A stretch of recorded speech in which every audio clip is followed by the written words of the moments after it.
न जाने क्यों बिहार को किसकी नज़र लग गई है। सुशासन से यह जंगल राज रिटर्न्स की तरफ क्यों बढ़ चली है। आपको बता दें, चुनाव के कुछ महीने ही शेष हैं। बिहार में विधानसभा चुनाव होना है, नई सरकार का गठन होना है। इसके कुछ महीने पहले ही ताबड़तोड़ हत्याओं का दौर चल पड़ा है। महज 10 दिनों में 30-31 हत्याएं, और इस हत्या को जोड़ दिया जाए तो संभवतः 30 से 32 हत्याएं आखिर क्या कहलाता है। आपको बता दें, राजधानी पटना में वकील की दिन दहाड़े हत्या कर दी गई। वकील चाय पीने घर से बाहर निकले थे और तभी उन्हें दिन दहाड़े गोलियों से भून दिया गया। एक के बाद एक हत्या, कभी खेमका की हत्या, तो कभी बालू व्यापारी की हत्या, तो कभी किसी नर्स की हत्या, कभी किसी कारोबारी की हत्या। और इन हत्याओं के बाद पुलिस की सक्रियता कितनी है कि अपराधी अभी भी हत्या किए जा रहे हैं। आप सोचिए कि 1-2 हत्याओं के बाद तो पुलिस इस कदर सक्रिय हो जाती है कि अपराधी को बिल में घुसना पड़ता है, लेकिन यहाँ अपराधी मौज में है। पटना सिटी के सुल्तानगंज थाना क्षेत्र के मलेरिया कार्यालय के नज़दीक अपराधियों ने रविवार को यानी आज दिन दहाड़े एक वकील को गोलियों से भून डाला। घटना के बाद अपराधी मौके से फरार भी हो गए। यहाँ पे महिंद्रो में जो सुल्तानगंज अंतर्गत पड़ता है, वहाँ पे एक घटना हुई है। एक व्यक्ति जिनका नाम जितेंद्र महतो है, उनको गोली मारी गई है और उसके बाद उनको इलाज के लिए PMCH ले जाया गया। इलाज के क्रम में उनकी मृत्यु हो गई है। परिवार के द्वारा बताया गया है कि वो रोज़ इसी टाइम पे लगभग यहाँ पे आसपास में कहीं चाय पीने आते थे। आज भी चाय पीने आए थे और वापस लौट रहे थे। इसी क्रम में इनको अपराध कर्मियों द्वारा गोली मारी गए हैं। कितने अपराध कर्मी हैं इसका अभी तक पता नहीं चल पाया है। हम आसपास के जो CCTV कैमरा है वो भी खंगाल रहे। परिवार से भी पूछताछ की जा रही है कि आखिर उनको किसी पे शक है। मृतक यहीं आसपास के रहने वाले हैं। बताया जा रहा है कि ये वकील है, हालांकि ये पिछले 2 साल से प्रैक्टिस नहीं कर रहे वकालत की। थाना का जस्ट बगल में हत्या किया गया है। जी, हत्या की घटना हुई है। इसको हम एकदम सीरियसली इसकी जांच कर रहे हैं। हर पहलू से इसकी जांच की जाएगी और जल्द से जल्द अपराध कर्मी को हमलावर अभी तक इस बात का पता नहीं चल पाया हमलावर कितने थे और किस वाहन से आए थे या पैदल आए थे।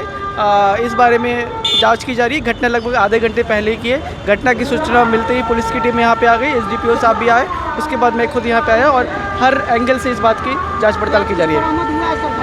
घटनास्थल पे ये 3 खोखा है, उन्हें अभी डिस्टर्ब नहीं किया गया है। FSL की टीम आ रही है, FSL के द्वारा भी घटनास्थल की जाँच कराई जाएगी। कितनी गोली मारी गई है? घटनास्थल पर 3 खोखा है, तो एटलीस्ट 3 गोली चली है। उन्हें कितनी गोली लगी है इसकी पुष्टि अभी मैं नहीं कर पाऊँगा। अभी इस बात की पुष्टि मैं नहीं कर पाऊँगा। इसमें अभी हम लोग स्पॉट पे आए हुए हैं और यहाँ पे हम लोग जो प्रिलिमिनरी इन्वेस्टिगेशन है वो शुरू कर दिए हैं। कैमरा को दिखवाया जा रहा है इसमें, और परिवार से बात करके फिर हम लोग कोशिश करेंगे पता करने का कि इसमें करने वाले कौन थे। जल्द ही हम लोग इसमें गिरफ्तार कर लेंगे और उसमें कार्रवाई भी हो जाएगी। इसमें अभी जो आप घटनास्थल से देख रहे हैं कि यहाँ पे 3 खोखा मिला है इसमें। इसके अलावा बाकी अभी जांच शुरू हुई है और इसमें अगर हथियारबंद अपराधी जो आए थे किधर गए हैं उसको हम लोग पीछा करते हुए वहाँ तक पहुँचेंगे। फिर संख्या में अपराधी थे? ये भी कैमरा से हम लोग निकलवाएंगे तब पता चल पाएगा। इसमें बाकी लोग जो आसपास जो लोग थे जो चश्मदीद गवाह हैं उनसे बयान लिया जा रहा है और सबसे कार्रवाई। मृतक बताया जा रहा था कि वो पेशा से वकील थे, परंतु 2 साल से शायद प्रैक्टिस नहीं कर रहे थे। और ये भी बताया गया है कि उनकी कुछ दुकानें थी जिस पे वो किराए पर देते थे। अभी बताया गया हॉस्पिटल में वहाँ पहुँचे हुए परिजन, वहाँ पे मृत्यु वहाँ पे हो गई है। पुरानी रंजिश वगैरह की भी बात सामने आई है? ये हम लोग अब निकलवाएंगे जब परिवार से बातचीत होगी, तो अगर उनमें किसी पे शक है या कोई इस तरह की घटनाएं हुई हों तो उससे बात किया जाएगा। उस पर राजधानी में अपराधियों द्वारा चुनौती दी जा रही है, इस पर हम लोग लगे हुए हैं और आप लोग देखिए भी हाल फिलहाल में जितने भी घटनाएं हुई हैं उसका हम लोग उद्भेदन कर रहे हैं और अपराधी को उनकी जगह पहुँचाया जा रहा है। इसमें हम लोग आगे काम करेंगे और हम लोग कोशिश रहेगी कि अपराध होने से पहले अब उन लोगों को रोका जा सके और ज़्यादा हम लोग प्रोएक्टिव मोड में। बहरहाल आपको बता दें कि वकील का नाम जितेंद्र महतो बताया गया है। घटना की सूचना मिलने के बाद आसपास के लोग मौके पर पहुंचे। लोगों ने इसकी सूचना सुल्तानगंज थाने को दी है। सूचना मिलते ही सुल्तानगंज थाना प्रभारी और पटना सिटी पुलिस अनुमंडल पदाधिकारी अतुलेश झा मौके पर पहुंचे। छानबीन आरंभ हो गई है। घटना की पुष्टि करते हुए पटना सिटी के पुलिस अनुमंडल पदाधिकारी अखिलेश झा ने बताया कि घायल की पहचान जितेंद्र के रूप में हुई है। उन्होंने बताया कि उनकी पहली प्राथमिकता घायल को जल्द से जल्द अस्पताल भेजकर उसका इलाज प्रारंभ कर दिया जाएगा। उन्होंने बताया कि मौके पर पहुंची पुलिस ने एफएसएल के माध्यम से मामले की जांच शुरू कर दी है। उन्होंने यह भी स्पष्ट किया कि घटना के बाद आसपास के लोगों से पूछताछ की जा रही है। पुलिस घटनास्थल के आसपास से सीसीटीवी कैमरे को भी खंगाल रही है और उसको देख करके जांच और साक्ष्य जुटाने की कोशिश कर रही है। पटना के एसएसपी कार्तिकेय शर्मा भी घटनास्थल पर पहुंचे हैं, मामले की जांच पड़ताल में जुट गए हैं। 24 घंटे में पटना में हत्या की यह दूसरी वारदात है। इसके पूर्व भाजपा नेता को गोलियों से भून दिया गया था। वकील जितेंद्र के बारे में बताया जाता है कि वे रोज की तरह 3 बजे चाय पीने निकले थे। चाय पीकर जैसे ही घर की तरफ लौट रहे थे तो बाइक सवार अपराधियों ने घेर कर गोलियों से भून डाला। अब इसे आप क्या कहेंगे? इस हत्या को क्या नाम देंगे? इस तरह की हत्याओं का दौर क्यों चल पड़ा है? बिहार में चुनाव है और उससे पहले क्या यह एक साजिश है कि इस तरह बिहार में अपराध का ग्राफ बढ़ा हुआ दिखाकर चुनाव में वोट बटोरे जाएं? क्या ऐसा तो नहीं है? कहीं ऐसा है तो यह बेहद दुखद है। हत्याओं का इस तरह से दौर चल पड़ना, अपराधी बेखौफ होना और दिन दहाड़े इस तरह की हत्या को अंजाम देना लॉ एंड ऑर्डर पर सवालिया निशान है।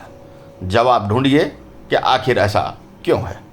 राजधानी पटना से एसएन श्याम की रिपोर्ट। तो आज के लिए इतना ही। हमारे साथ बने रहिए और देखते रहिए अनुभवी आंखें न्यूज और पढ़ते रहिए अनुभवी आंखें अखबार। सोशल साइट्स, ऑनलाइन चैनल पे जाकर आप हमारे चैनल्स को देख सकते हैं, लाइक और सब्सक्राइब भी कर दीजिए। दोस्तों, आप हमसे जुड़ने के लिए अपना पासपोर्ट साइज फोटो और एक आधार कार्ड की फोटोकॉपी हमें भेज दें और हमसे जुड़ें। हमारे से जुड़ने के लिए इस नंबर पे आप हमसे बात कीजिए। हमारा नंबर है 8826227802।